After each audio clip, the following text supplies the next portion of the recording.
दोस्तों, स्वागत है आपका हमारे चैनल याम पर।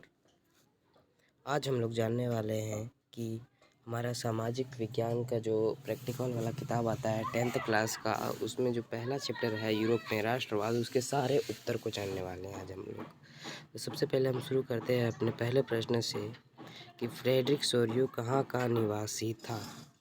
फ्रेडरिक सोरियो, तो इसका सही उत्तर हो जाएगा फ्रांस। फ्रेडरिक सोरियो फ्रांस का निवासी था।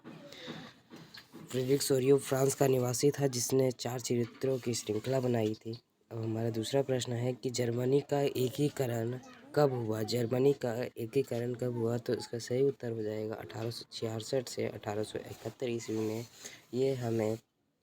ये भी हमें उसी पहले चैप्टर में ही मिल जाएगा, अर्थात यूरोप में राष्ट्रवाद, क्योंकि ये पहला चैप्टर से ही हमें सारा प्रश्न पूछा है।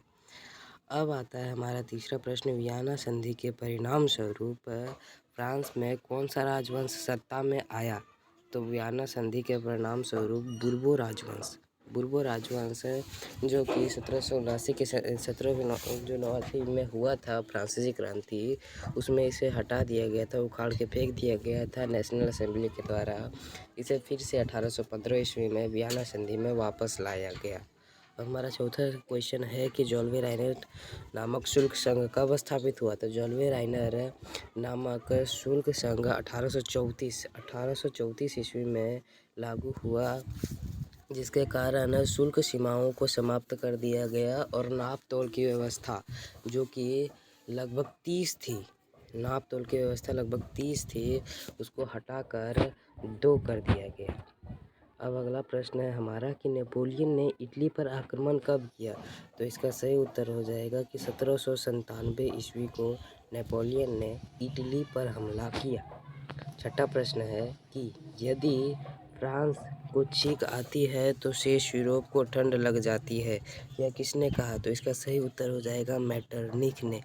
इसका सही उत्तर हो जाएगा मेटरनिख ने कहा था कि यदि फ्रांस सीखता है तो यूरोप को सर्दी जुकाम हो जाता है। थोड़ा सा यहाँ मिस्टेक किया है, इसने ठंड लग जाती है, जगह हो जाएगा सर्दी जुकाम हो जाता है। अब हमारा अगला प्रश्न है कि जार्मेनिया किसका प्रतीक है। तो जार्मेनिया है जर्मन राष्ट्रवाद का प्रतीक। इसका सही ऑप्शन हो जाएगा पहला नंबर, जर्मन राष्ट्रवाद का प्रतीक। अब अगला प्रश्न है हमारा अगला खंड, निम्नलिखित प्रश्नों का उत्तर संक्षेप में दें। तो इसका पहला प्रश्न है कि वियना सम्मेलन कब हुआ। तो वियना सम्मेलन नेपोलियन को हराने के बाद हुआ 1815 ईस्वी में। कब हुआ? 1815 ईस्वी में वियना संधि हुई। अब हमारा अगला प्रश्न है कि निरंकुशवाद से आप क्या समझते हैं। तो निरंकुशवाद का अर्थ होता है ऐसी शासन व्यवस्था जिस पर जो है किसी भी प्रकार का कोई अंकुश ना हो, इस पर किसी भी प्रकार का कोई अंकुश ना हो, अर्थात सरकार जो चाहे वो कर सकती है। तो इसका सही उत्तर हो जाएगा कि ऐसी शासन व्यवस्था जिस पर सरकार पर किसी भी प्रकार का कोई अंकुश ना हो। अब अगला प्रश्न है हमारा कि किस घटना को राष्ट्रवाद की पहली अभिव्यक्ति माना जाता है, पहली स्पष्ट अभिव्यक्ति। तो फ्रांसीसी क्रांति को राष्ट्रवाद की पहली स्पष्ट अभिव्यक्ति माना जाता है, जो कि 1789 ईस्वी में हुआ था। अब अगला प्रश्न है कि 1830 ईस्वी में फ्रांसीसी क्रांति के समय फ्रांस का शासक किसके हाथ में था। तो ये जो है ये उत्तर गलत है, यहाँ लिखा हुआ है। सो इसका सही उत्तर हो जाएगा बुर्बो वंश के हाथ में। इसका बुर्बो वंश के हाथ में था, बुर्बो वंश के हाथ में था। इसका फ्रांस का शासन व्यवस्था बुर्बो वंश के हाथ में था। अब अगला प्रश्न है हमारा कि जोल्वे राइन से आप क्या समझते हैं। तो जोल्वे राइन एक बार और प्रश्न कर चुका है। जोल्वे राइन एक जर्मन शुल्क संघ था। जोल्वे राइन एक जर्मन शुल्क संघ था जो कि 30 तरह के नाप तोल की व्यवस्था को हटाकर केवल 2 प्रकार के नाप तोल की व्यवस्था को लागू किया और सारे सीमा शुल्क को हटा दिया गया जर्मनी के राज्यों से। अब अगला प्रश्न है हमारा कि अगला प्रश्न है हमारा कि जूसेप्पे मैत्सनी ने इटली में किन 2 संगठनों की स्थापना की। ने इटली में किन दो संगठनों की स्थापना की? तो इटली में दो संगठन की स्थापना नहीं की, बल्कि इसने यूरोप में दो संगठनों की स्थापना की। पहला तो इटली में किया और दूसरा किया यूरोप में। यूरोप के बर्न में उसने किया था यंग यूरोप। इसका यंग यूरोप की स्थापना किया था उसने। पहला जो है उसने यंग यूरोप बर्न में स्थापना की। बर्न में यंग यूरोप की स्थापना की, पहला संस्था। और दूसरा संस्था है यंग इटली की स्थापना की उसने इटली में।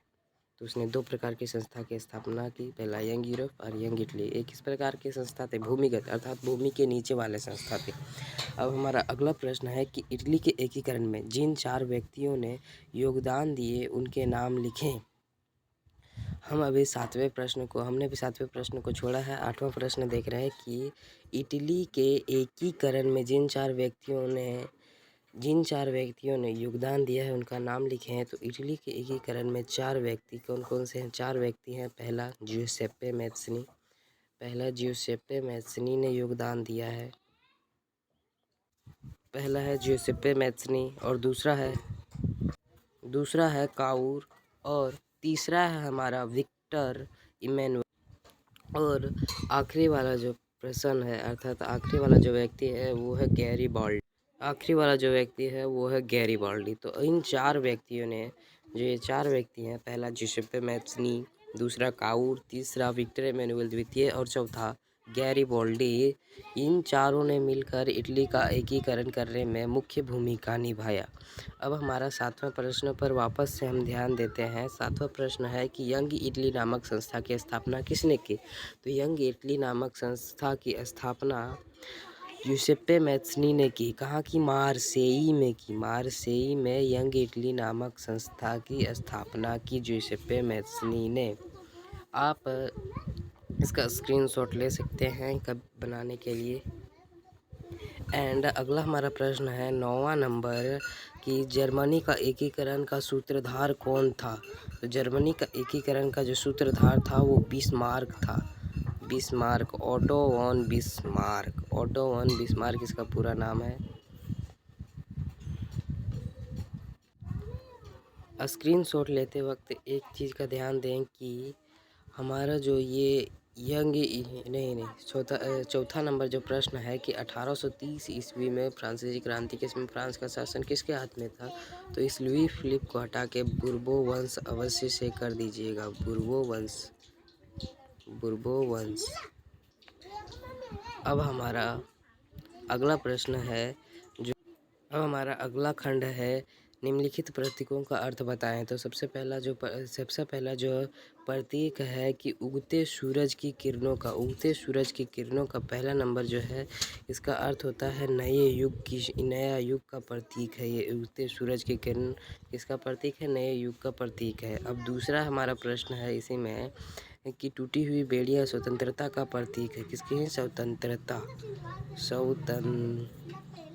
का प्रतीक है टूटी हुई बेड़ियां। और वहीं अगला प्रश्न है कि बलूत की पत्तियों का मुकुट जो है वो जर्मन राष्ट्रवाद का प्रतीक है।